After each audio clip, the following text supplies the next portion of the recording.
information, should you choose to accept it. It's a quest. It's a quest for fun. Well, The Rock says, why don't we just cut right to the chase?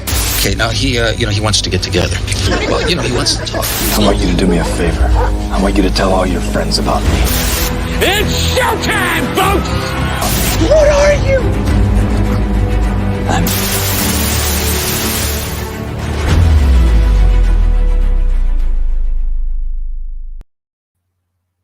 Hello there. Welcome to And I Quote, the weekly show where we bring in content creators of all shapes and sizes from any and all corners of the nerd universe. We find out more about them and find out what plans they have for the future. I am your host, Ryan of Nerd Culture, and make sure you are sharing this video with all of your friends, all your family. We would love to hear from you. So our guest this week is a young man who has a resume that's a mile long. He has been everywhere, done pretty much everything when it comes to writing crime fiction, adventure, pulp, you name it, he's done it. Please welcome the one and only writer known as Bobby Nash. Bobby, welcome to the program. How are you today? I am wonderful, Ryan. Thanks for having me. Been a long time since anybody's called me young. I kind of enjoyed that. Well, yeah. I mean, age is just a number. Am I right? Exactly.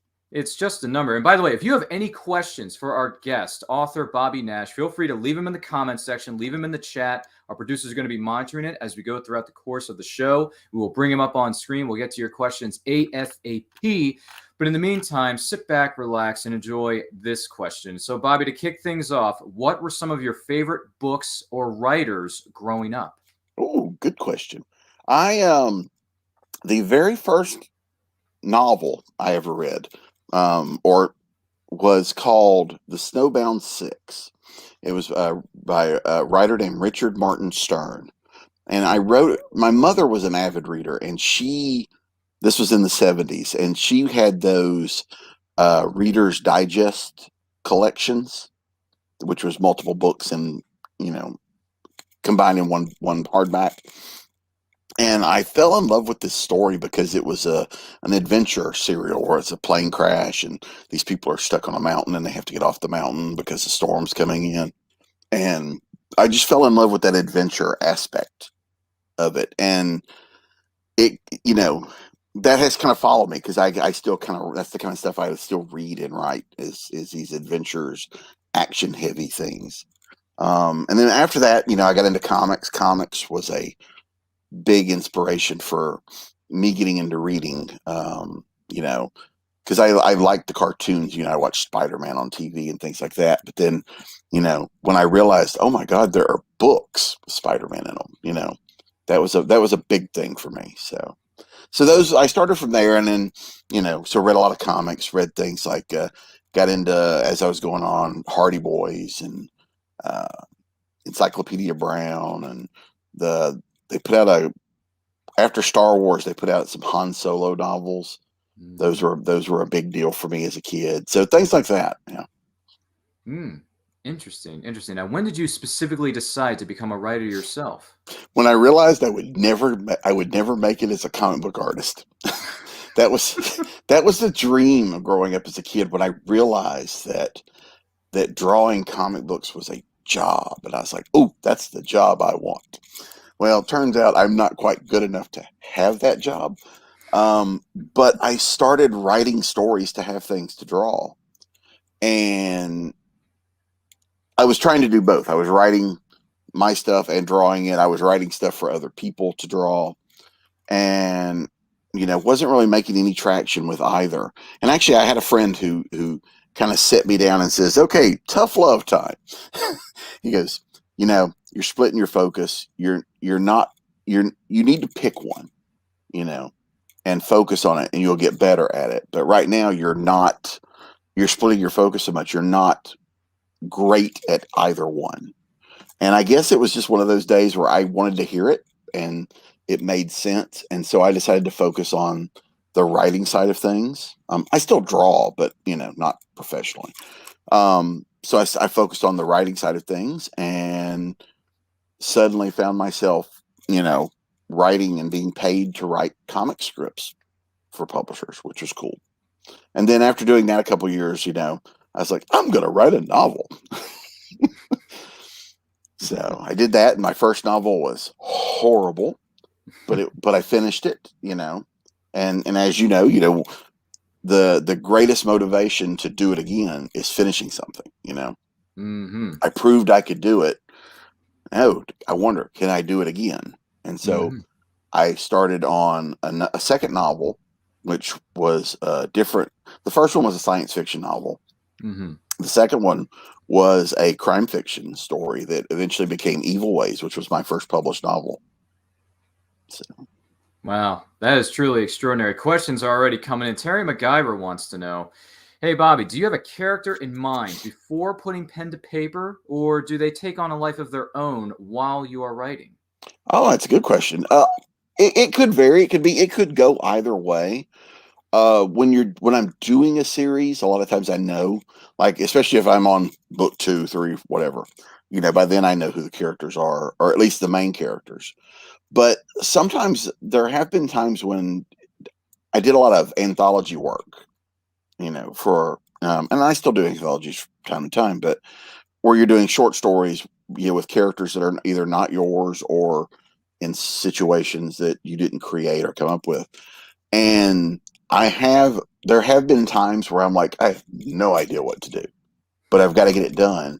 And so there was one in particular, I was stuck. I couldn't come up with a compelling enough story.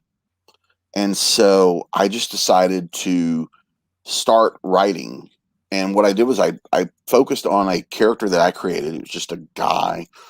Started out with him on the street, walking down the street, and then seeing what happened to him. So getting to know that guy led that guy to get into trouble, which is what brought the character I was, the book was about into the story.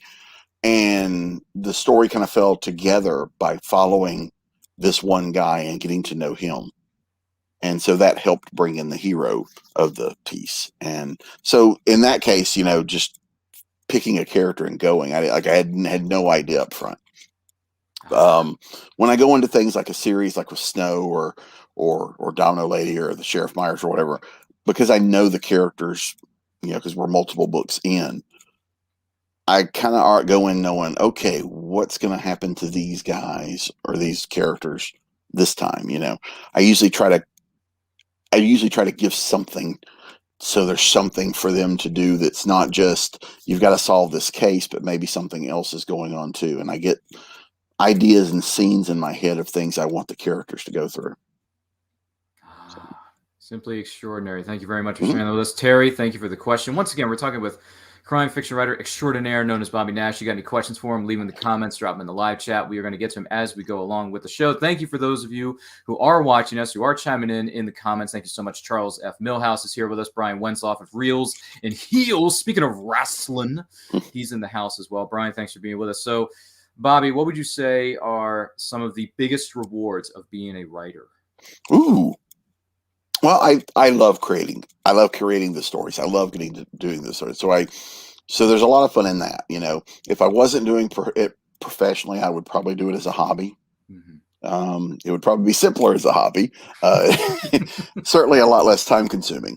Mm-hmm. But outside of the fun that is to create the stories, the biggest bonuses for me is I have met some incredible people that I might not have got to meet through it without this job. Mm-hmm. I've gotten to know a lot of people either through working with them on books or meeting them at conventions or whatever, things like that. I've made some incredible friends doing this, so there's a lot of that. So that's a huge bonus that I've made these relationships with people because of this. And, I've gotten to travel a lot. Traveling is fun, Mm-hmm.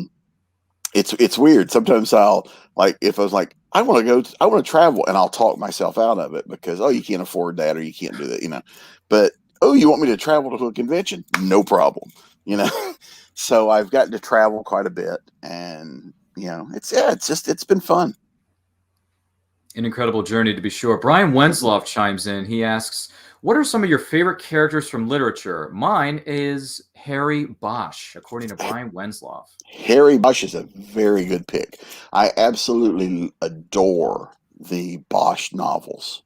The series is awesome as well, but I absolutely am a huge fan of the novels, and I've read them all. They're excellent, and I recommend anything Michael Connelly has written. Those are wonderful. Let's see. I'm trying to think. In recent years, Alex Kava does a series that features an FBI agent named Maggie Odell, and she teams up with a guy who uses rescue dogs named Ryder Creed. The two of them have these crime fiction adventures together. Those are excellent reads. My buddy Van Plexico has written 2 novels with these thieves in the 1960s, which are really fun. Vegas Heist and Miami Heist. And I understand they're doing a 3rd one. So those are quite fun, and I just really, really liked those. God, what else? I'm blanking. It's terrible. Today, I'm currently reading King City by Lee Goldberg, which is a really good crime thriller. And yeah, so I'm just all over the place. But I still read some comics. I still pick up comics here and there. If you're looking for great crime comics, I absolutely recommend Criminal. Yes, by Brubaker and Phillips. Yes, I've read 1 or 2 of those, and I also read, I believe it's called Pulp that they did most recently, which was a Western. And not to take the attention away from you, Bobby, because you're the star here this week, but I like Westerns. Westerns are great. And Brubaker and Phillips, that's a great creative team right there. So thanks for pointing that out. Yeah. Criminal, what do they got now? Like 15 or 20 in that series of Criminal? Yeah, something like that. Yeah. And they're doing a new one that started last year called Reckless, which are standalone graphic novels. I think there's 3 of them, and there's one more coming that is a very action heavy, kind of pulpy crime drama stuff. Really good. Ooh, is it? Yeah. Okay. I'll have to check that out at some point or another. Thank you, Brian, for the question. Really appreciate it. And Brian chimes in. He wants to wish us all happy Batman Day, everyone. It is happy Batman Day. So speaking of which, since that kind of goes into a question here, Brian, thanks for bringing this up. So, Bobby, here's the question. Favorite Batman comic, movie, TV series, et cetera, et cetera. Just throw out some of your favorite things about the character simply known as the Dark Knight or the Caped Crusader if you're on the West Coast. Yeah. When I started reading Batman, my first intro to Batman was probably like a lot of people my age, was the Super Friends. It was a bit of a culture shock when I read my first Batman comic. That he was not that, he was not the guy that was on the Super Friends. I started reading. Was it? Yeah, I started reading DC stuff in the 80s. Ooh, so it was about the time, they were killing off Jason Todd and Dark Knight Returns. And but Frank for Miller. Me, Batman Year One was just a masterpiece for me. And I already knew that creative team from Daredevil. Oh, yes. Because they had done Board Unit on Daredevil. And so that was like, ooh, this is what I think of as Batman, is this Year One version. And so that was a great comic. I loved Batman the Animated Series. I think is probably my favorite Batman TV show. Kevin Conroy can never absolutely go wrong. Kevin Conroy is Batman in my head. I can't read a comic without hearing him. I'm the exact same way. Every time, no matter who wrote it, who did the coloring, who did the artistry of it, I'm always thinking this is a Conroy episode because we grew up on it. Yep. Yeah. And the comics, they did a series of comics based on that TV version. Oh, yes, they did. And some of the art, like Mike Parabeck drew a lot of them, and he was fantastic. Rick Burchett drew a lot of them. Ty Templeton worked on a lot of them. Just beautiful, beautiful, fun, and very much in the tone of the show. Favorite Batman movie? That one gets a little tougher because I do love the Keaton one. I do 89's Batman from Tim Burton. Yes, sir. And I do love Batman Begins and The Dark Knight. Yes. But I also, man, it's hard to. But still, going back to that animated thing, it's hard to top Mask of the Phantasm. And here's the crazy thing I learned about this as we went along with Batman: Mask of the Phantasm. It got a very limited theatrical run. It did not do well. Like, it came and went very fast within theaters, but on home video, it developed the huge following that it has today, including I'm in that family myself. So because of that, it's a dark movie, but it's an animated film, and you would think, oh, this is for kids, right? No, not necessarily, because Mark Hamill is the devil as the Joker in that film, especially when he grabs Arthur Reeves and plants him on the desk and he says, makes you want to laugh, doesn't it, Arthur?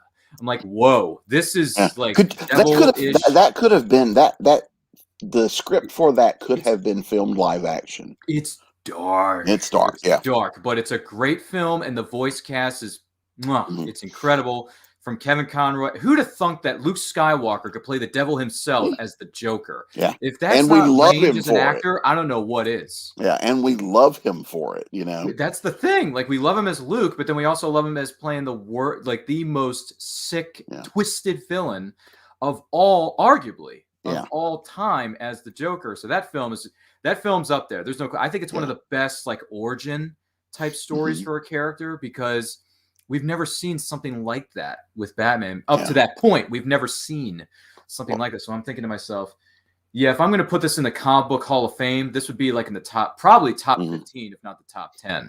And I think too, you know, with Mask of the Phantasm, you also have the great bookend of Batman Beyond: Return of the Joker, which really, if you play those two back to back, it's amazing, isn't it?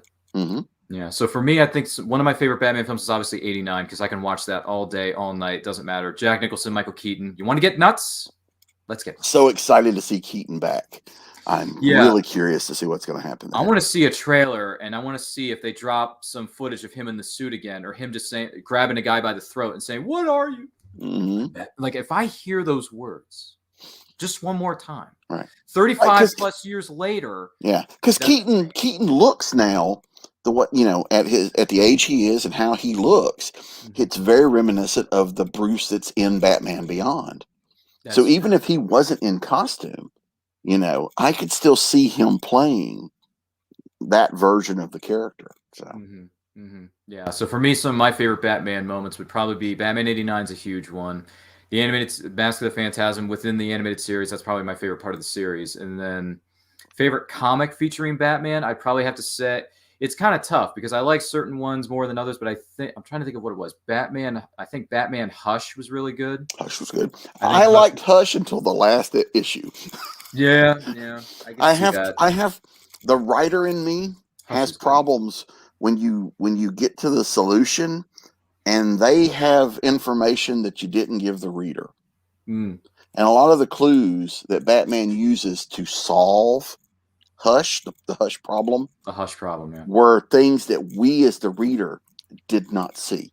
Where he's going, oh yeah, I found this. And I'm like, well, wait, I didn't know that. That's true. And as a crime writer, I like to play fair with my audience. If there's a clue, I make sure to plant it in there because I don't want my readers to get to the end and go, wait, you didn't show me that. Where did this come from? Yeah. It's like, he's pulling this out of thin air. Thin air. We'll do thin air. Yeah. He's, and that was I loved Hush up until that last issue, and it just kind of went, Argh. Yeah. I was going to say Batman Hush is one of my, I think Batman The Long Halloween was pretty good. That one's excellent. I think The Long Halloween had that ending was, oh my God. I'm like, really? Is this really what's going on? That's cray. But I like it a lot. So good stuff. Long Halloween. If no one's checked out any of these titles and you are watching this and you're interested in learning more about the character, I'm Batman. Check out the titles that Bobby Nash and myself just dropped in your lap. So feel free. And by the way, support your local comic shops on Batman Day this weekend. So there you go. There's another plug there for you, Batman fans. And speaking of Batman, just from the personal note, yes, Crazy 8 Books just released these essay books about the first 2 seasons of the 60s TV show, and I wrote an essay for volume 2. You did? Yes, based on the episodes. It's a Joker episode, where Joker has invented time travel. So it's it was quite fun. Yeah, he invented time travel in the 60s before Dr. Emmett Brown invented it in 1955. Okay. Yes, he is able to control time with a box and a key. if he turns the key this way, he can speed time up. Turns the key. It's as silly as it sounds. I was going to say, what was Cesar Romero thinking on set that day? I can control time travel. Yes, Cesar, please take a breath. Take a break. But it was a lot of fun, and we got to do that. And so Jim Beard and Rich Hanley were the guys putting that book together, and they just they were up previously and came down, and they were re-released this week. So if you're fans of the '60s show and want to hear people like me and other writers and creators pontificate about the episodes and give commentary and things, you might enjoy those. There you go. That's plug number 1 of 150 for Bobby Nash this week. That's okay. It's no problem. Brian, thanks for the shout out for Happy Batman Day. That's actually when I became a comic book fan 4 years ago on Batman Day, Bobby. So there you go. Nice. That's when I became a fan. Now, Brian Wensloff is really going to test you here. He has a question. Brian Wensloff asks, who's on your author Mount Rushmore? So you can pick 4 names for Mount Rushmore. 4 names. Michael Connelly would definitely be up there. Lawyer. There you go. Yep. That would be one. Good movie too with McConaughey. Yeah. So he would definitely be up there. This is gonna be tougher than I thought. It's amazing. You have you like you're already trying to work these out in your head, and then you ask the question, and my mind goes blank. Elmore Leonard would certainly make the cut. Speaking of Raylan Givens, as we were talking about backstage. Elmore Leonard. If there's a style that my writing tries to emulate, there's a bit of him in there. There you go. That cut right to the chase, and so definitely Elmore Leonard. This one would probably be an odd choice because I know he gets a lot of hate, but I learned a lot from reading James Patterson. Oh, okay. Reading James Patterson, I was a big fan of the Alex Cross books, especially the early Alex Cross books. What I learned, the big thing I learned when I started writing was I felt I had it in my head, chapters have to be this long. And so my writing suffered because I was padding things to make chapters be this long. And the first time I read an Alex Cross novel, I was like, wait, chapters can be 2 pages? And it was a big revelation for me on the writing side of things, and made me start adjusting how I wrote things, which I think made my writing better. So he gets up there for that. Who's going to be door number 4? Door number 4. Wow, that's tough. You got the Mount Rushmore. So you got 4 faces, the 4 horsemen. That's tough. I would probably go with Edgar Rice Burroughs because I grew up reading a lot of his stuff, and the adventure stuff. I'm a big fan of that. Going on adventures, discovering lost lands, or Indiana Jones type stuff. And Burroughs' work really embodies that. And I learned a lot. And I could probably, if you ask me again tomorrow, I could probably give you 4 completely different. But off the top of my head, those would be the first 4 that come to mind. Great names. And we'll throw this out to you. If you had a Mount Rushmore of authors, who would you put on your version of Mount Rushmore? Let us know in the comments. We would like to hear about it. We really would. Brian Wensloff, I don't know what you've been drinking today, but apparently it's the question juice, because he's got another one for you here, Bobby. He asks, what are your favorite crime/thriller films? Ooh, films. Well, we mentioned Bosch. Well, Bosch was a TV show, though. That's a TV series, though. There is an excellent movie that's it never became a big hit film, to my knowledge, but there's a movie called Switchback, which is an excellent crime thriller that stars Dennis Quaid, Jared Leto, and Danny Glover. Ooh. An excellent crime whoudunit mystery, who's the villain. They're setting it up to it's one of these people, but you kind of have to figure it out as you go. Arlie Ermy is also in that movie. It's an excellent thriller that I try to watch at least once a year. Let's see. Other thrillers. Damn, I wish I had my DVDs are in the other room where I'd be like scanning the DVD. Oh, I wall. was gonna say, I thought you would have everything in that studio of yours. No, different stuff in different rooms. But God, I'm totally blanking. I mean, we mentioned Michael Connelly, so I think The Lincoln Lawyer is a good. The Lincoln it's more of a Lawyer legal drama than a crime thriller, but it's still. But there's still that thriller element to it. Yeah. There's what is it? Crime thriller. I'm trying to think. There's a Lincoln Lawyer. There's A Time to Kill. I think. A Time to Kill is a good one. I also enjoy. I do enjoy some of the good murder. Like trying to figure out who the murderer is. Knives Out. Knives Out's a good one. Even though this is more of a comedy, maybe Clue. Yeah. And then good one. There was a crime thriller. Blanket on the title of the things like Jackie Brown. Jackie Brown was good, based on an Elmore Leonard novel. Wow. That's a good one. So Tarantino does a lot of good, like cult fiction, crime, pulpy. Certain Reservoir Dogs is probably my favorite of the bunch. Yeah. I just did a rewatch of that. Yeah, good stuff. And I also kind of like my thrillers with a little action. I did enjoy, Clint Eastwood's done some stuff like with Gran Torino, which is very thrillery. Get Off My Lawn. Yeah, stuff like that, or I think this could be. Is this considered a crime thriller in The Line of Fire? I think that's a pretty good one. I think so. I mean, because they are law enforcement trying to Secret Service agents stop a crime, trying to take down John Malkovich, who, by the way, plays a creepy criminal like very well. Does it very well. That is in The Line of Fire. In The Line of Fire is a favorite. I absolutely love that one. Yeah, and Eastwood. One of the things about Clint Eastwood, as he's gotten older, some of his thrillers, the tone of them changed because he's not. It's not like he's not Dirty Harry anymore, running down the street shooting.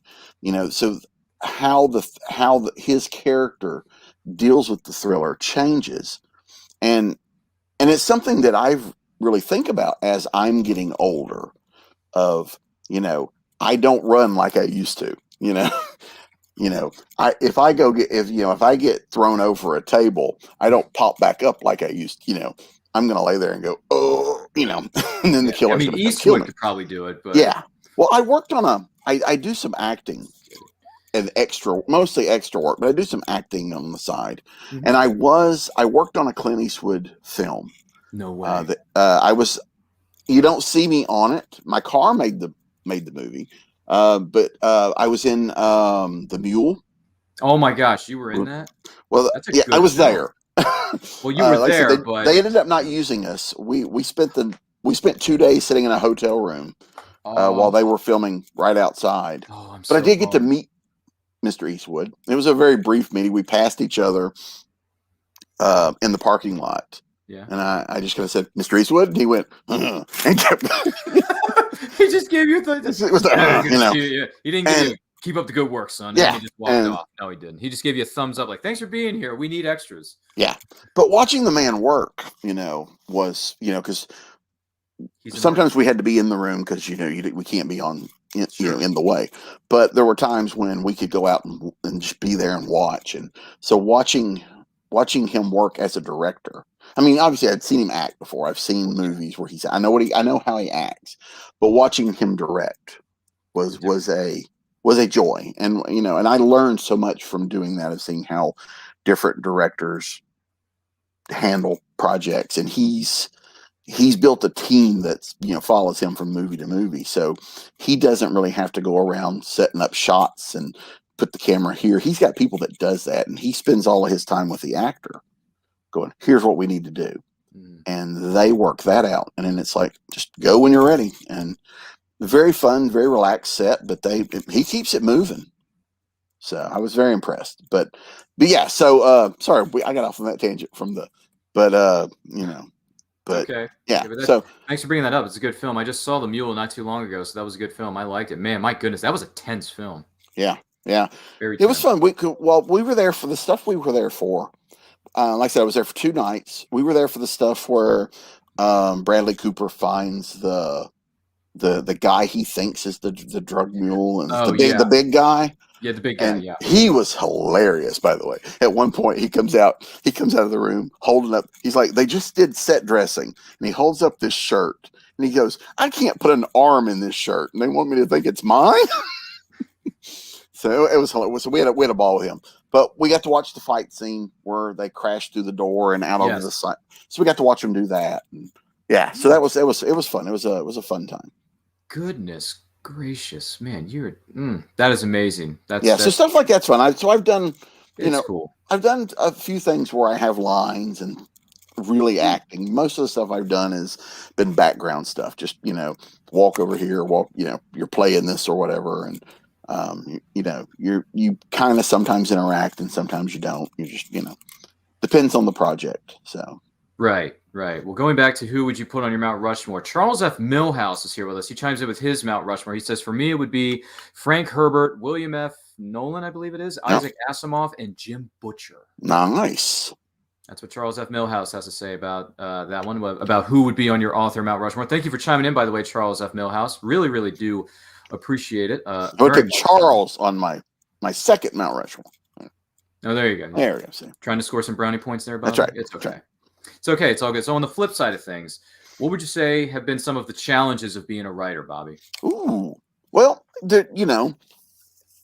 as an indie writer, especially, I'm not working I've done very few things that have been for large publishers, one or two, but most of my stuff has been smaller press, or I have my own press. So there's a lot of do it yourself. And one of the big challenges is as an indie, you don't have the distribution in place like a big publisher does.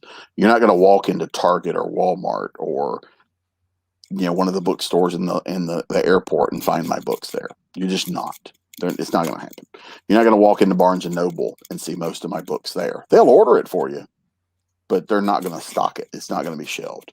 So a big part of the challenges that I face on a daily basis is marketing, is getting my work in front of readers and trying to find ways to do that are not annoying, because if all you're doing is slamming people with, hey, buy this, you can turn people off. So having to find interesting ways to get your work in front of people is a challenge, but it's a fun challenge. I do enjoy the marketing side of things.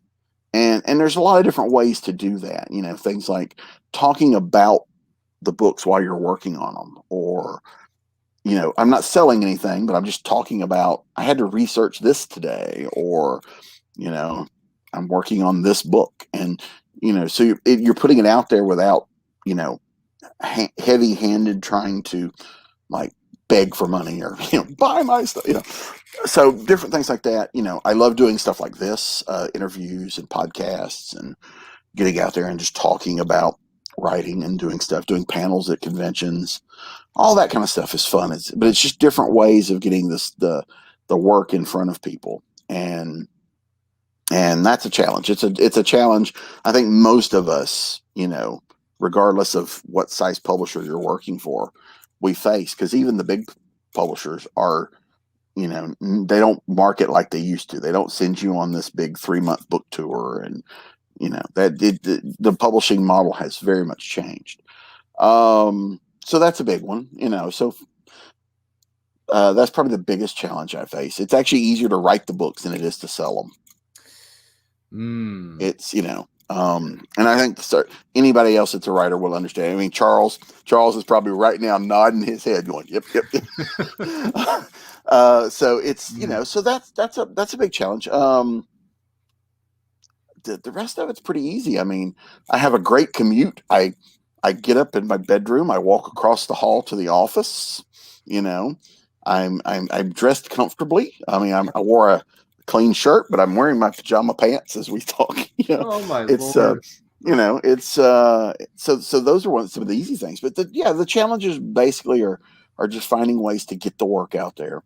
And if you're working for publishers, you have to get them to hire you. So that is not always an easy process. Trying to find an agent is I've had less trouble finding publishers willing to publish my work than I've had success with agents going, yeah, I think this is interesting. to the point I've actually given up on trying to find an agent. So I will probably never work for any of these big publishers. But it's just, because I've carved out a little niche for myself. It's not huge, but it works. Yeah, I was going to say, in the words of, I'm not sure who said these words first, and I apologize if I don't know the source of it off the top of my head, but hey, Bobby, you all right. So here's a question from Brian Wensloff. He's got another one here for you. Brian, once again, you're drinking the question formula. I don't know what's up with you. He says, out of the books you've written, which one would you like to see as a series or a film? I'll give you two. I think these two right here would be excellent TV series. Plug. Yes. Snow, because I kind of write them that way. Snow, the individual novellas are basically episodes, and one after the other. Yeah. And In the Wind is kind of the same way. Each one, because you get a full story in each book, but there are threads that kind of go along. Whereas my earlier novels, things like Evil Ways, which were written to be, full length, 100,000 plus word novels, I think feel more like movies because of the scope of them. Whereas these guys are kind of more, written with that series feel in mind. I also think Lance Starr would make a great series. Actually, I think Domino Lady would, I don't own her, but I think Domino Lady would make an excellent, TV series. Just by the way the stories run. And I mean, I even think she could work in modern day. She doesn't have to be in the 30s. I think you can still tell the same kind of stories and it works. So. That's fair. Fair.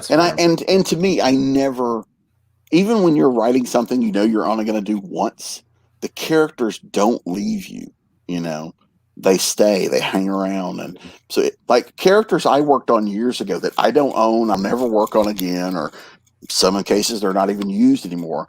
I still get ideas for those characters. It's like, once they're in there, they're in there. And so, but in some cases that works out. When I wrote Evil Ways, I never intended to write Sheriff Tom Myers again. He was a secondary character in that book. But the character, something about the character stuck with me, and ever so often in the back of my mind, he would remind me that he was there. And so that led to his inclusion in Deadly Games.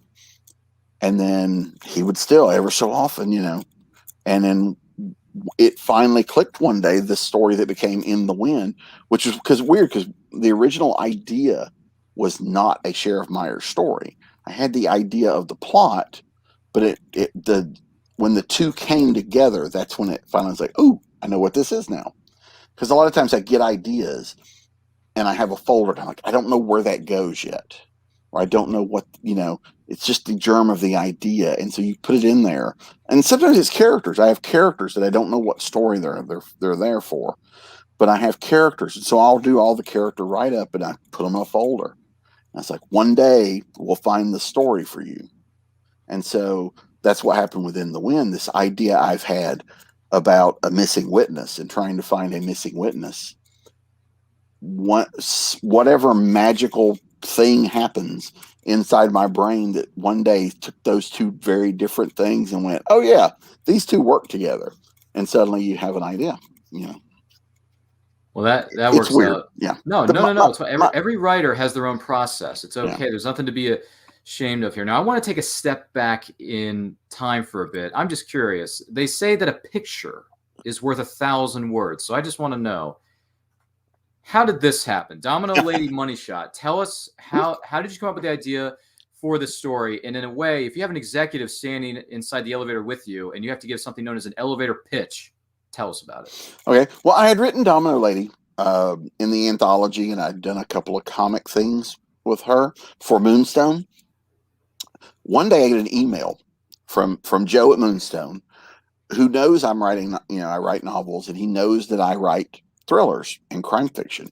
And Domino Lady, for all her pulpy roots, is a crime mystery, thriller character. The mask is the only kind of superhero-y trait to her. She's a regular. She's Batman basically, and without all the gadgets. She doesn't have quite the gadgets. So I get this email from Joe that goes, So I know you like writing like crime thrillers. Would you like to write a Domino Lady political thriller? And I was like, yes. And that was it. That was really that was the start of it. And he, I said yes on the spot, and he's like, great, I need it by, and gave me a deadline, and I went to work. Now I when I started coming up with the story, I had already set some stuff up in the stuff I had done previously with her, because Domino Lady appeared in 6 stories in the 1930s, and she had one recurring villain, and I used him in the story I did for the anthology. Mm-hmm. And so now he dies in her last story. So I set my story between these two. And the character, one of his goals, as was written in the original stories, was he was a big game hunter turned actor who wanted to one day be the governor of California. Mm-hmm. This was his goal. Yeah. And he was not a good guy. Mm-hmm. And so I had made mention, like, he has a small scene in the anthology. I mentioned him just a briefing that he's on the campaign trail, not thinking I'd ever do anything with it. It was just to keep that consistency of, things going from the people that knew the story. And so when Joe asked about the political thriller aspect, I was like, wait, we've got this guy running for governor. She doesn't want him to be governor because she knows he's a scumbag. So she's trying to stop it. What does that cause? And so she throws her lot in with the guy running opposite him, his opposition. And then, when that guy gets assassinated, she knows who's behind it, and she's like, I'm going to have to stop him. And that's really where it started. It's like, and then the titles, Domino Lady was considered part of the spicy pulps in the 30s. She was the adult, if you read them now, they're not that bad. They're kind of tame, but she was a character that used sex. She had sex, they didn't write the scenes, it's kind of like the old movies where they go in for the clutch and the camera pans off. The books did something similar, right? They go in, there's a lot of innuendo in those old stories. And so Moonstone does a lot of innuendo in the titles. So there's a lot of stuff like the anthology was Sex as a Weapon. So I had originally titled the book Strange Bedfellows because it was a political thriller. And so that was one thing. I did not come up with Money Shot. Money Shot was kind of told, no, that's the title. I think it works, but it was but yeah, it was fun. And then Douglas Clauba did the cover, which is absolutely beautiful shot of her. And it was a thrill. It was I'm the first person to ever write a Domino Lady novel ever. So that was a nice bit of bonus. And I was going to say that's a nice feather in one's cap, if I do say so myself. Thanks for sharing that with us. Really appreciate it. Once again, we're talking with crime fiction writer Bobby Nash. You got any questions for him? Leave them in the comment section. We're going to get to them as they come in. And also, make sure you're sharing this video with 400 of your closest friends. They're going to like the way they look after watching videos from Nerd Culture. I guarantee it. So, yeah, Bobby, your next question comes from a young man by the name of Charles F. Millhouse. He chimes in. He wants to know, Bobby, do you have an end game for someone named Snow, or are you just going to keep writing it until the day you die? Yes, I don't have a scene in my head that I know is the final scene. Sometimes with characters you do, you may never get there, but you'll have an end scene in your head. I don't really have one with Snow. I suspect Snow will not, come to a happy end. I mean, there's a lot going against him. He is in constant peril from the beginning of book 1. This is on the back cover, so it's not really a big spoiler. He gets shot and left for dead, and so he's got shrapnel like half an inch from his heart, and so he now has heart problems for the rest of his life.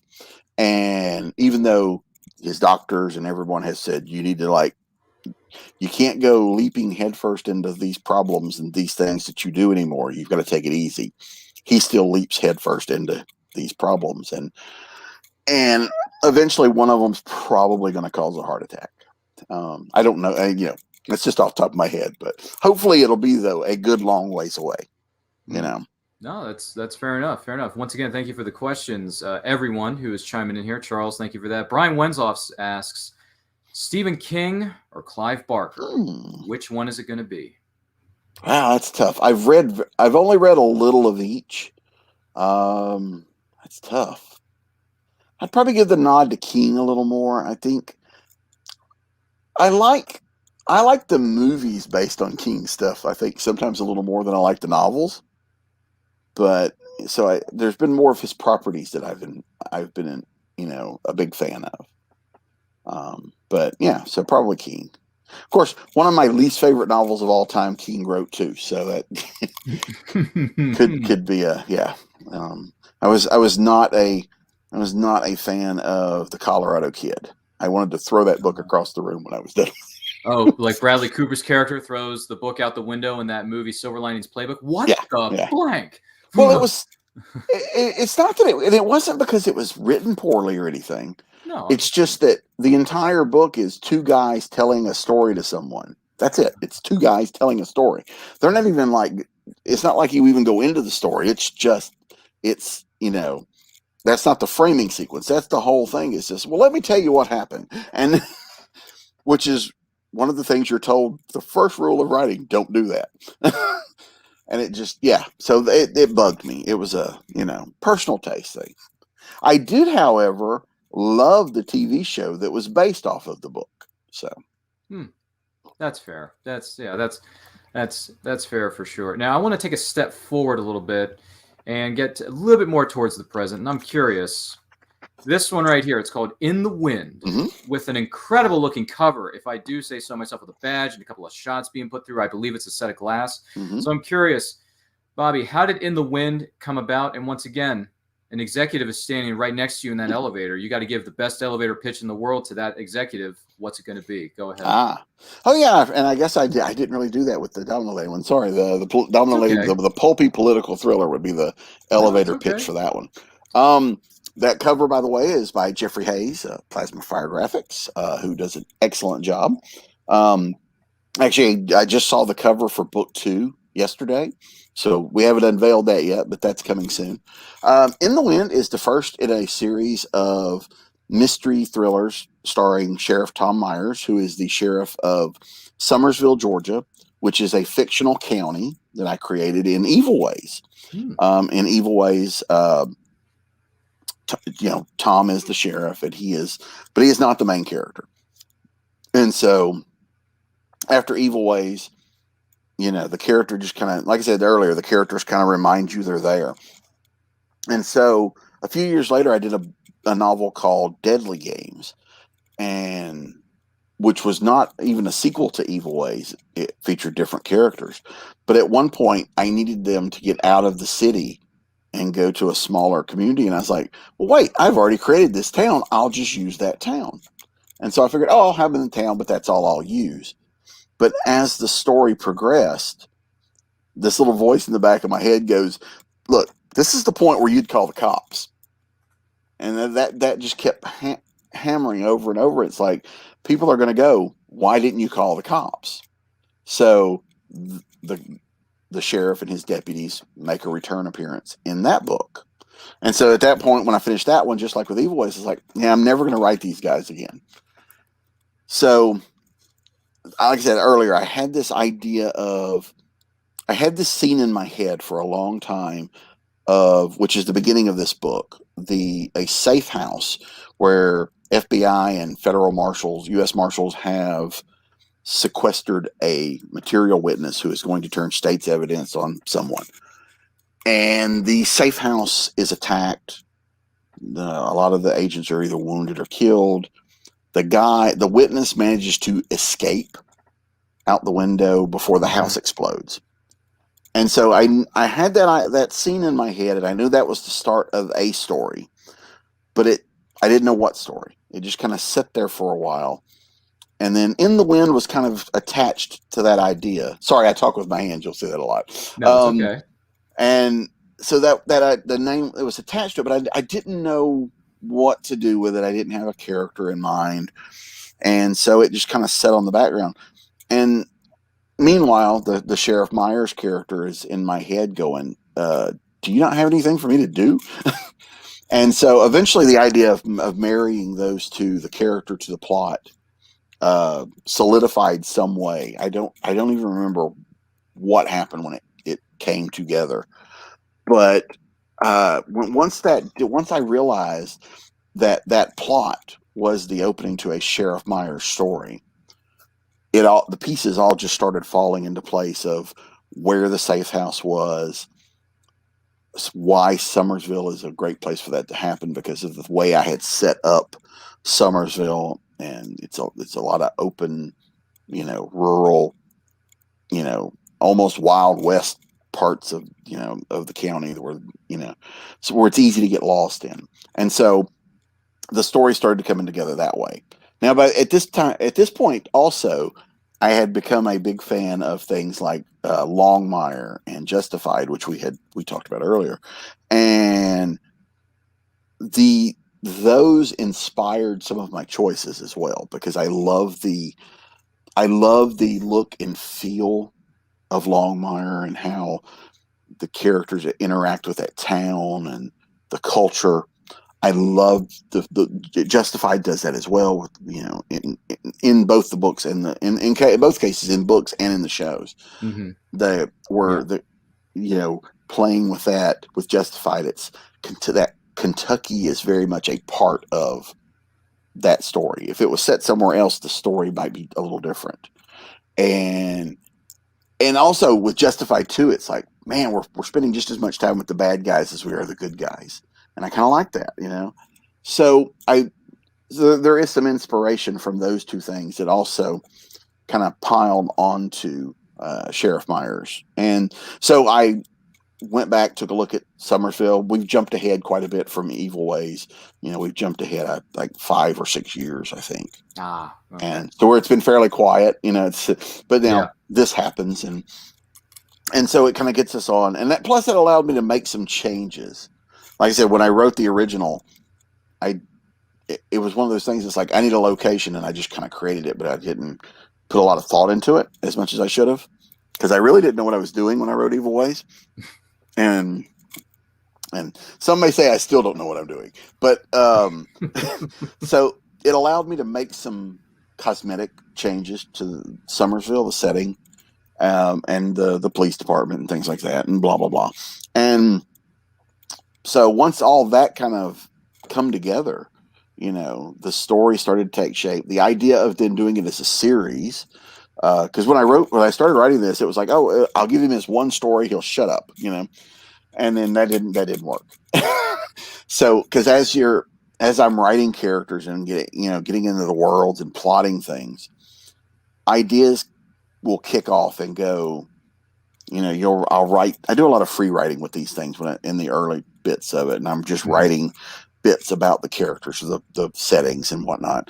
And sometimes ideas will pop into me at that stage. It's like, ooh, we should set up this because in book 3 we can do this, that kind of thing. So my brain is always thinking unconsciously that these characters will be seen again, and so that worked that way. But yeah, as for the executive pitch, it's like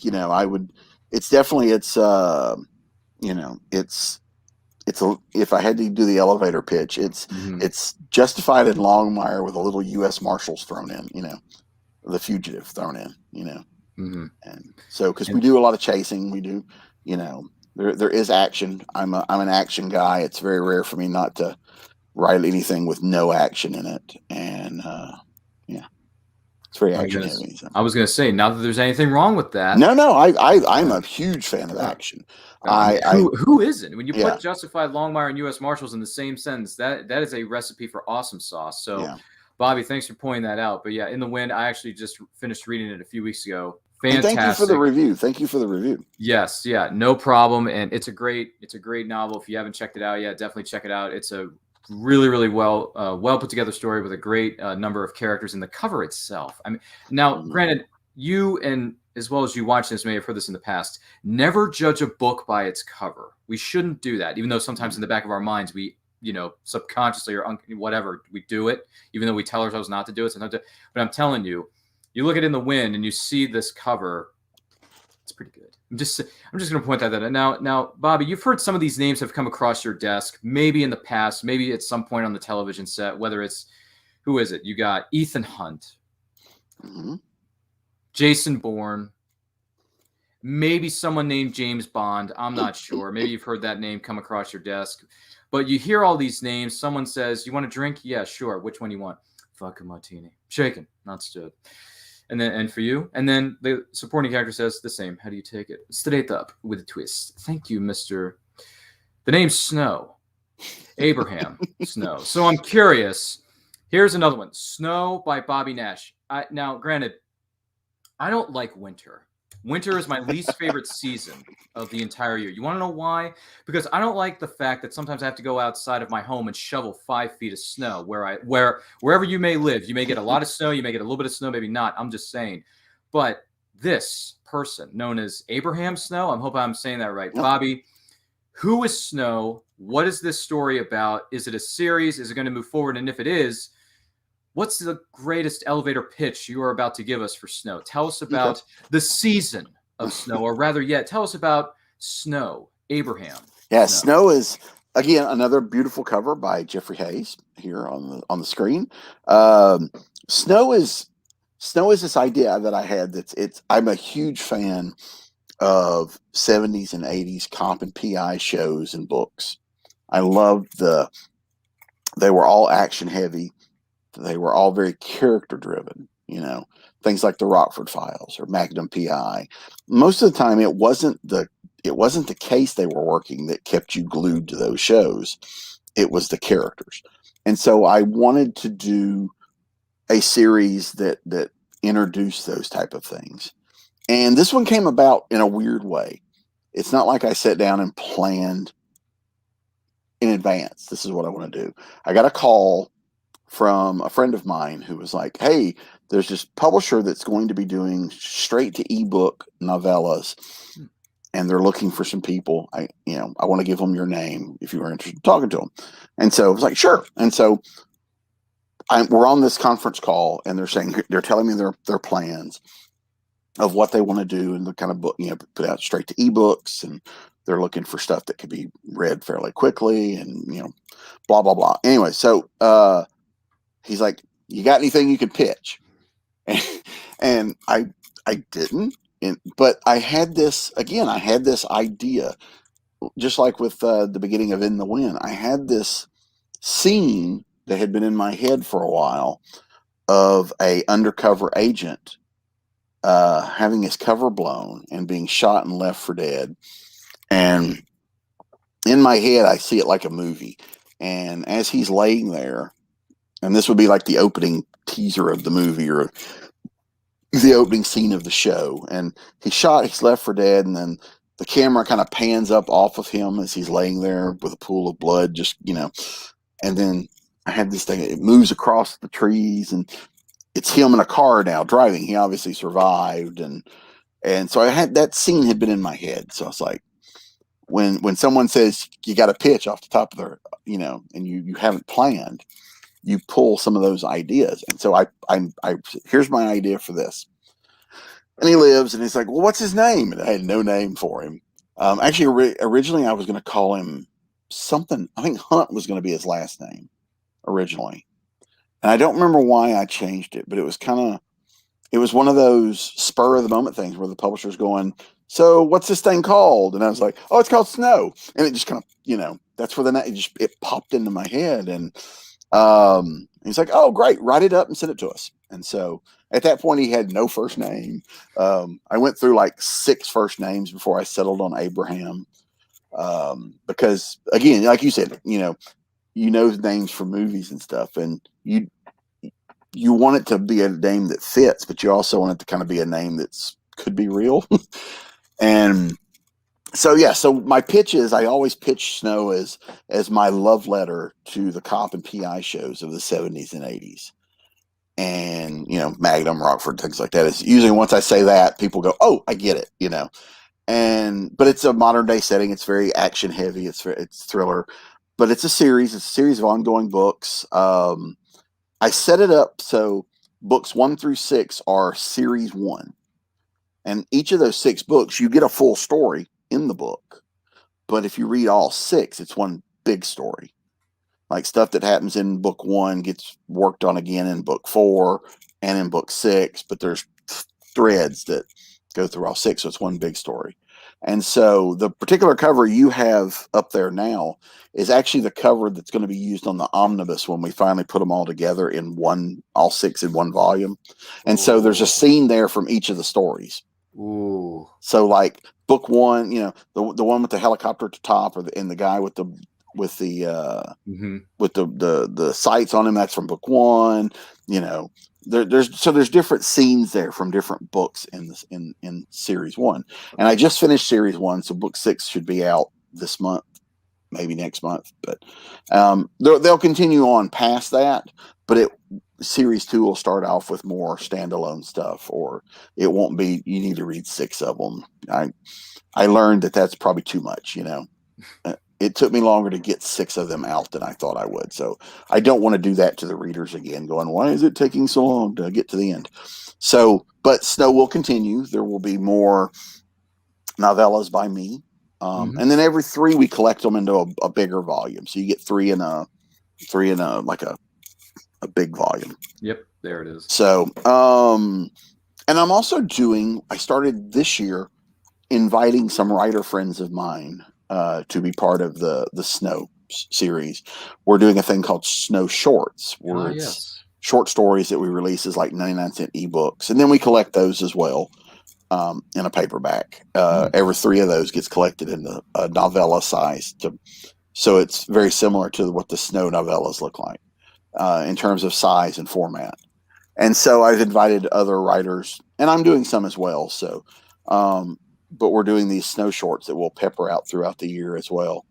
And those have been fun. I've had a great deal of fun with those. It was terrifying though. You know, it's very terrifying to let someone else play with your toys. I'm very fortunate. I mean, I went to people I knew. I went to people I knew their talent. I knew I knew kind of what I was going to people I knew. But I've gotten some very, very wonderful things. Gary Phillips did our first one. He wrote a one with the character of Big John, who is Snow's friend. Nicole Givens-Kurtz wrote one that introduced Snow's mom, which was really cool. Brian K. Morris, take a drink. Brian K. Morris did one of them that featured Snow just running across an old acquaintance and getting into some trouble. Mark Bosquet wrote one that focuses on Mac, Snow's friend, who is an FBI agent. I wrote one called Snow Flies, where Snow is undercover trying to stop some smugglers. I'm working on an Archer one now, which is Snow's grandfather, and then and Charles F. Milhouse, who is here, has written one called Snow Heart, which will probably be out in October. So yeah, and there's more to come. There's more in the pipeline after that. So it's exciting. It's exciting to see how other people have adapted or have interpreted the characters, and that's really cool to see what they're getting out of the characters and how they're portraying them, and what they see is their strengths and weaknesses and things like that. And in some cases they're adding things to the mythos that kind of I can use later. Like Gary had a very simple one where just the way that Big John and Archer talk to each other, he did something in their dialogue that I really liked, and I said, I'm using that going forward. So some things like that. It's been really fun. I'm having a great time doing that, and yeah, I'm very impressed with the response to Snow. And that publisher, unfortunately, the ebook thing didn't last very long, and so I'm doing them myself now. But I loved the ebook or the novella format. Mm-hmm. So these are nice 30,000 word, fairly easy to read novellas. I think I got one here.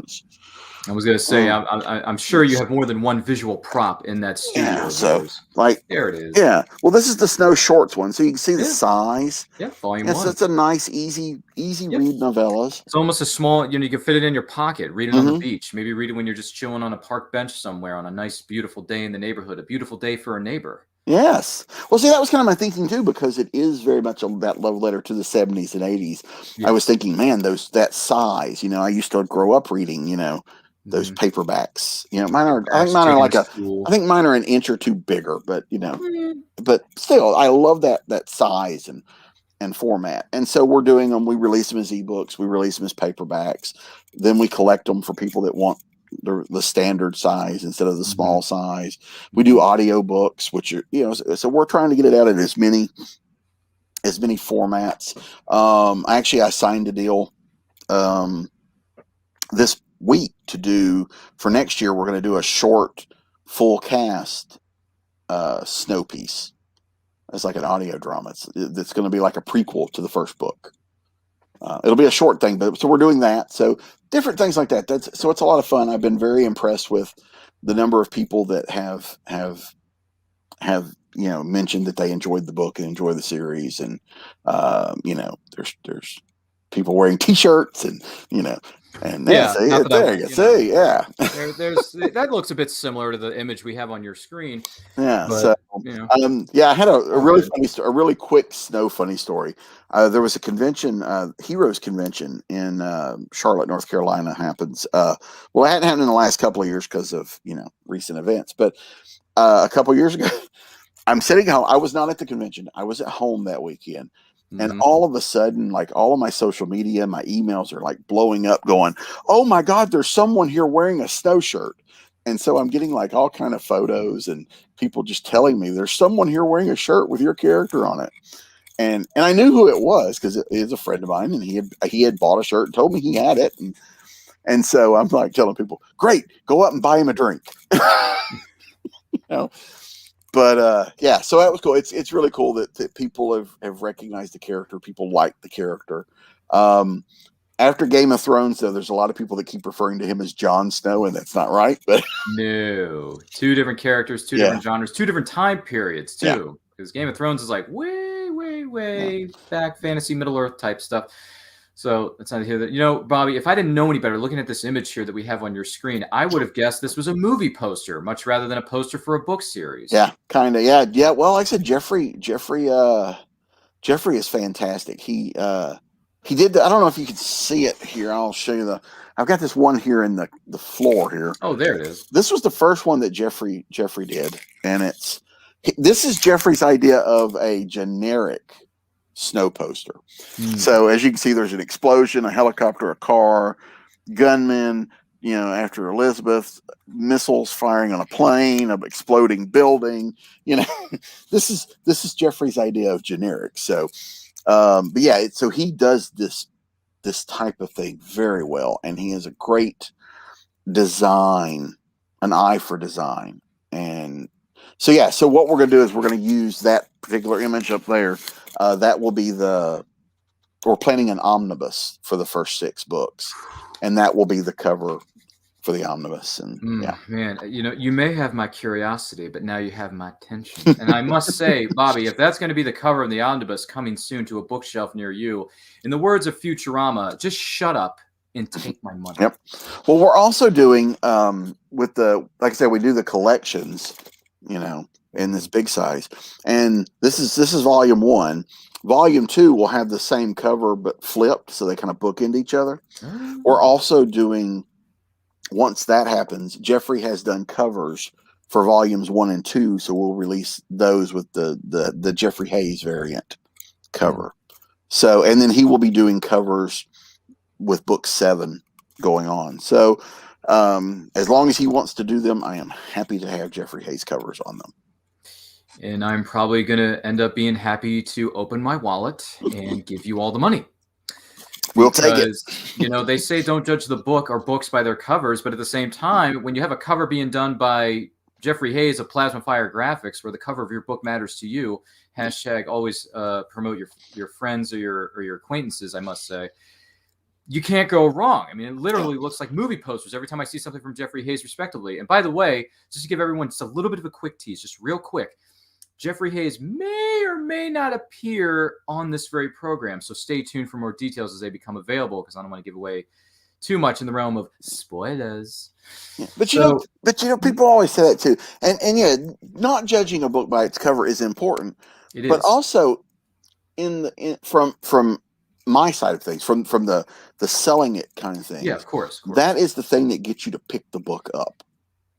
I'm not going to lie. Every time I see a cover, whether it's done by Jeffrey Hayes or someone else, and I look at the cover of the book and I think, okay, what is this story? What is this cover trying to tell me as a potential reader? What is it trying to say to me? Hey, this is a little tease of what the story is, but if you want to know more, you got to read the whole story to figure it out.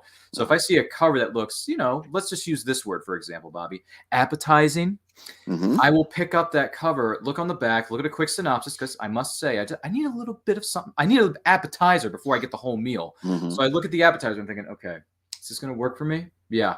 Okay. And then they sold me, and then I'll open up the book and I'll read it respectively. Anyway, you were about to say, Bobby? Well, I was going to say, well, the cover, especially in modern day, the cover needs to do one of two things. If you see it in a store, it needs to make you pick it up and flip it over to look at the back cover. If you're online, it needs to make you click the link to see more. Yeah. Because you're looking at these things, at an inch tall. Well, almost like you're looking at them here on the wall. They're very small behind me in the video. So the cover needs to still be able to have something there that grabs you. And certainly, like you said, the movie poster aspect, or if you look at the Domino Lady cover, certainly, she is a standout that makes you pick that book up and go, ooh, I want to see what this is about. Because it's not only the hot girl with the gun, but then in the background, there's gangsters and a car on fire. But the cover there really grabs you. And that's what the cover does. It makes you want to pick it up, flip it over to the back cover, and then read this stuff to see if it's of interest. And I've been very lucky. I've had a lot of good covers. I've had some bad covers. The original Evil Ways cover, I sold it to a small publisher in 2004. And a lot of Evil Ways, here's my elevator pitch for Evil Ways. I've worked on this one for years. The elevator pitch for Evil Ways is, imagine that John McClane, the character from Die Hard, found himself in a horror movie. That's the pitch, So it's a horror movie with action. But I wrote this story, and a lot of it takes place in a state park. So there's a lot of trees and forest, and it's horror based and all this. And so the cover that the original publisher put on it, I get this cover. It's brown with pink polka dots on it, and Evil Ways in pink. And it does nothing to scream action or horror. So, yeah, cover's very, very important. So that was a harder sell for me to convince people to pick this book up, because it did not look like what it is. So. That's very true. Once again, we're talking with crime fiction writer Bobby Nash. You got any questions for him? Leave them in the comment section. Leave them in the chat. We would love to hear from you. We hope you are enjoying this episode. And make sure you're sharing this video out to all of your friends, your family, your coworkers, because they're going to like the way they look after watching this video. I guarantee it. So, Bobby, any special memories for you from being at conventions or other events, whether you're there as a vendor selling your books or whether you are there as an attendee? I've been doing conventions a long time. So there's a lot of them. Like I said, I mentioned earlier, I've made some lifelong friends out of people I've met at conventions. I've gotten a lot of wonderful opportunities as a writer. Being on panels with much more famous people than me, is really cool. I remember the first time I was on this comic writers panel. And I'm on here, and it's like 5 guys that have been working for Marvel, DC, Dark Horse. They're working on characters like Spider-Man and Batman, and they're all introducing. And I'm at the very end of the table, and they're all introducing themselves. It gets to me, and I introduce myself, and it's like, "Hi, I'm Bobby Nash. I'm the who's he of this panel." because I had only done some like indie stuff at that time, and so moments like that stick with me. Meeting people, conversations, but a couple of the ones that really really stand out, and just where you feel like as a writer it makes you feel good, or as a creator it makes you feel good, is when people packed books of yours in their luggage, brought it to the convention, have carried it through the convention, and brought it to you to get it signed. That took planning and effort on your part to see me, which is, awesome, and because I've been doing this a long time, but even now it feels weird when I find out that I have fans of my work. It still feels weird. So anytime someone has done that, has traveled, a great distance and put books on an airplane to come get them signed, that gets me right there. And, but it's an awesome feeling, to know that if you've ever written something that's meant something to someone. I have had people, come up and say, this book meant this, or this book meant that, or, I saw a panel. I was on a writing panel at this convention several years back, and Snow had, like, the first two, I think, had come out. And again, there was like 10 of us on the panel, Sure. And it was talking about characters and creating characters, and so they were talking, and they were at the other end, and I admit I kind of zoned out for a minute, and as happens, and someone in the audience, it got quiet. That's what kind of snapped me back out of it, because they were talking to the audience about some of their favorite characters from fiction, and it gets very quiet, and I look up and I realize everybody's looking at me, and I don't know why. Someone in the audience had said that one of her favorite characters was Archer Snow, Snow's grandfather.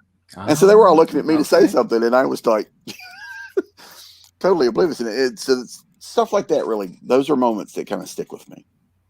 Absolutely. Absolutely. And thank you for sharing that with us. What advice would you have for aspiring writers? Have fun with it. That is very important. Don't try to write what you think will be popular if you're not a fan of it. I always use this as an example. If you're not a fan of vampires, don't write a vampire novel. Yes, it may sell well, but if you get really famous for writing vampires, you're going to be stuck writing vampires the rest of your career. And if you don't like writing vampires, you're going to be miserable for the rest of your career. So, try to write things that you enjoy, and not say you can't still write vampires. I mean, but because I work for other publishers too, and so I do characters that I didn't create, but I always try to do stuff that there's something in it that I enjoy.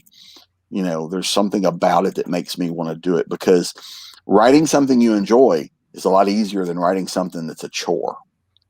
Because then you sit there and go, oh, I don't want to work on this today. You don't want to, that doesn't help you. It doesn't help the publisher. Certainly doesn't help the readers, because if you're not having fun, it does kind of come through the story, I think.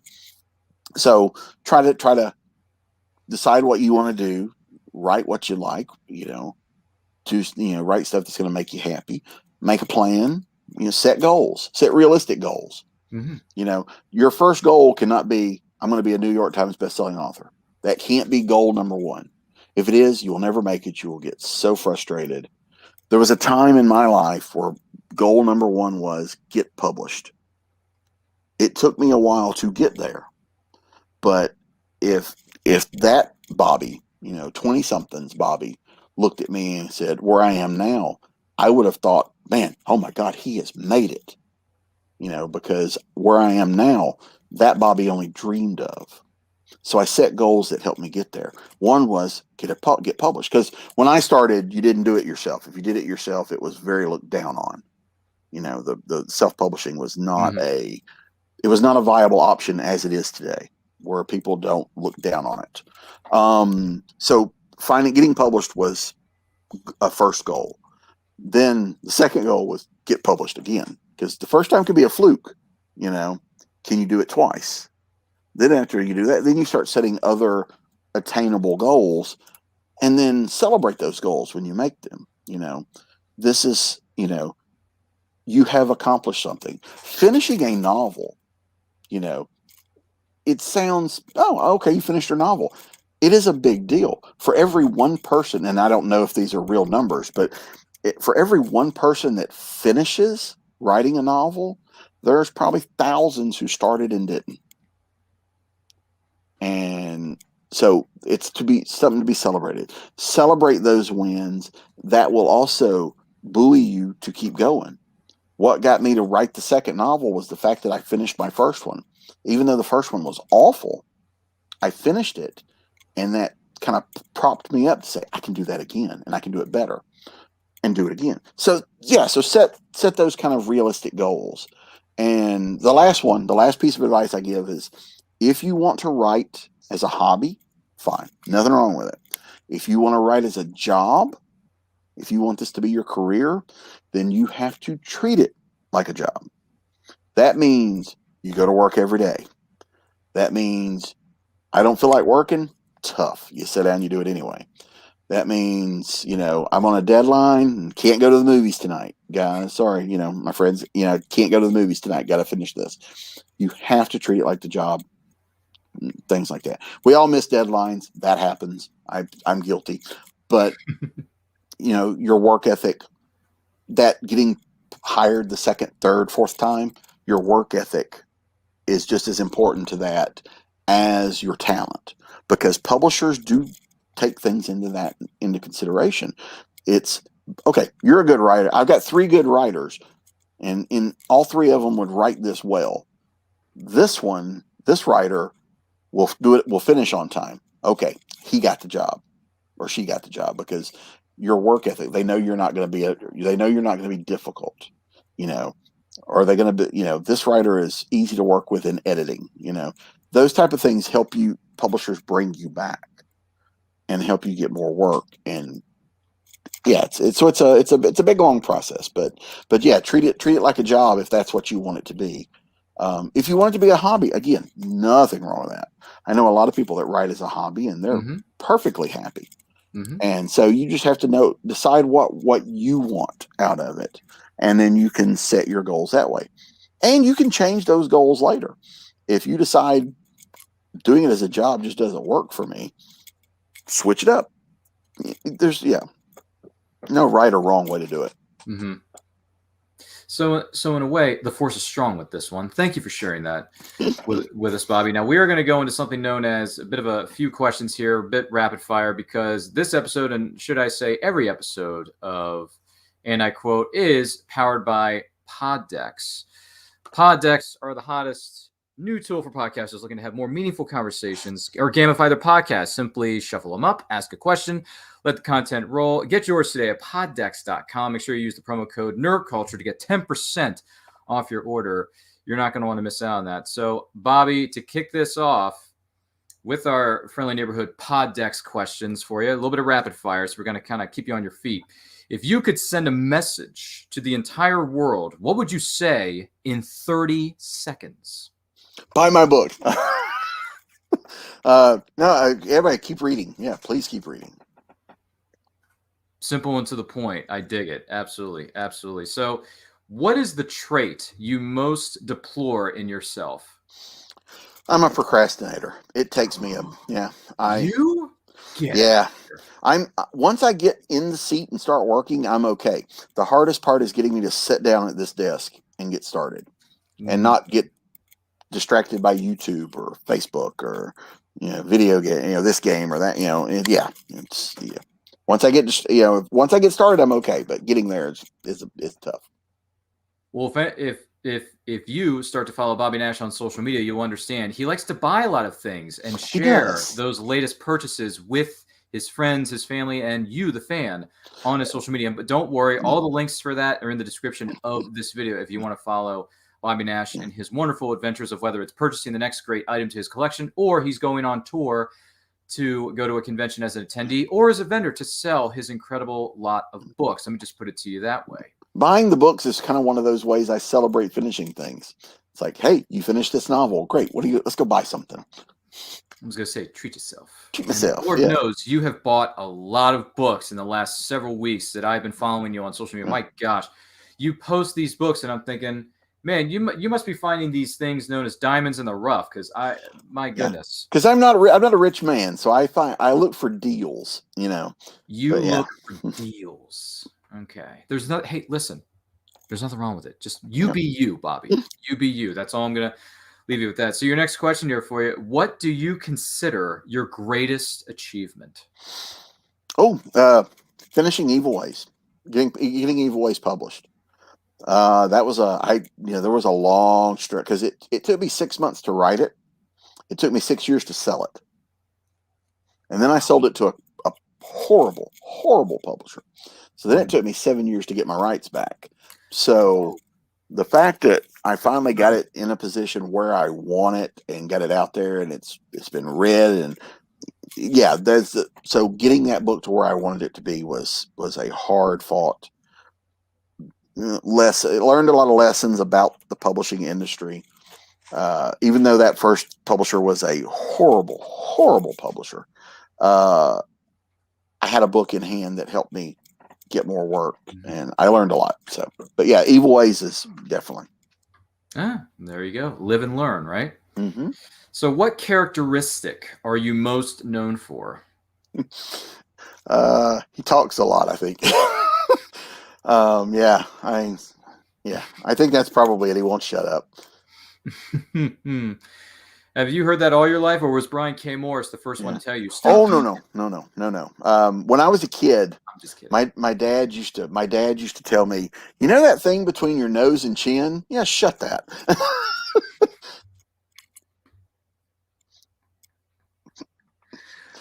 He's gonna be thrilled to know that got that kind of reaction. Oh my goodness! What a way to answer that question. Well, we want to take this opportunity to thank crime fiction writer, independent writer, publisher extraordinaire known as Bobby Nash for being our guest on this week's episode of And I Quote. Bobby, any upcoming projects you can tell us about, and where can you or everyone find you on social media? Sure. Well, we actually I have some books that are finished and in the pipeline, which is exciting. Snow Book 6, Snow Down, God willing, will be out in late September, which will then be followed by Series 1, Volume 2, that will collect books 4, 5, and 6 in one volume. There's 2 snow shorts. One should be out in September. One should be out in October. And the sequel to In the Wind, Such a Night, will be out in October. Again, God willing. And there's also other projects. Evil Intent, the next book in that follows the characters from Evil Ways, and also does feature Sheriff Myers in a small role and a couple chapters. Will be out sometime this year. I don't know when. I've still got to put some work into those. And then I have stuff coming from other publishers. I just don't know dates yet. There's a Secret Agent X novel I wrote. There's 3 Domino Lady stories in the pipeline. There's a Lone Ranger short that's part of an anthology. I don't know when that's coming out. So there's other stuff like that's it's out there. I just don't know no dates yet. Fair enough. Well, once again, thank you very much for being with us here. Bobby Nash, crime fiction writer extraordinaire. If you want to follow him, all those links are in the description of this video. Once again, my name is Ryan of Nerd Culture. You can follow us on all forms of social media, simply at It's Nerd Culture. New videos are being posted on our YouTube channel each and every week. And don't miss this very program that you are watching, and I quote, every Saturday at 12 p.m. Eastern time. So make sure you keep that in the back of your mind. Write it down on a sheet of paper. Put it in your calendar, because everyone uses a smartphone these days. Am I right? I hope so. If I'm not, I apologize.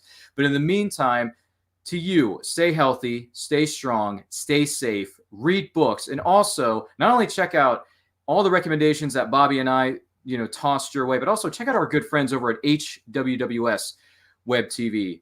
Have a good one, everyone. I'm D.W. Pomacher. I'm Dina Marie. I'm Sage Ia. I'm Thomas Carter Rochester. Hey, I'm David Thompson. Hi, I'm Kevin. And I'm Mia. Hi, I'm Mark. Hey there, this is Dave Adams. Hi, I'm Rosemary Rose. Jerome Conner here. Hey guys, it's Josh Bauer. Willow Schuyler. I'm Cosplay Michael. I'm Brava. It's your boy Country. I'm Ryan Permison. And I'd like to ask you guys, please subscribe. Please subscribe. Please subscribe. Please subscribe. Please subscribe. Please subscribe. Please subscribe. Subscribe. Subscribe. Subscribe. Please subscribe to HWWS Web TV. Great bunch of people. And don't forget to smash the bell. Ring that bell. Smash that bell. Hit that bell. Hit the bell to be notified. Hit the bell to get notified of new shows and videos. You're going to want to do that, so do that soon. So we can cross that 20,000 mark. And get us to 100,000 subscribers. To 1 million and 10 million and 100 million. On HWWS Web TV. You'll really like it. I guarantee it. Thank you.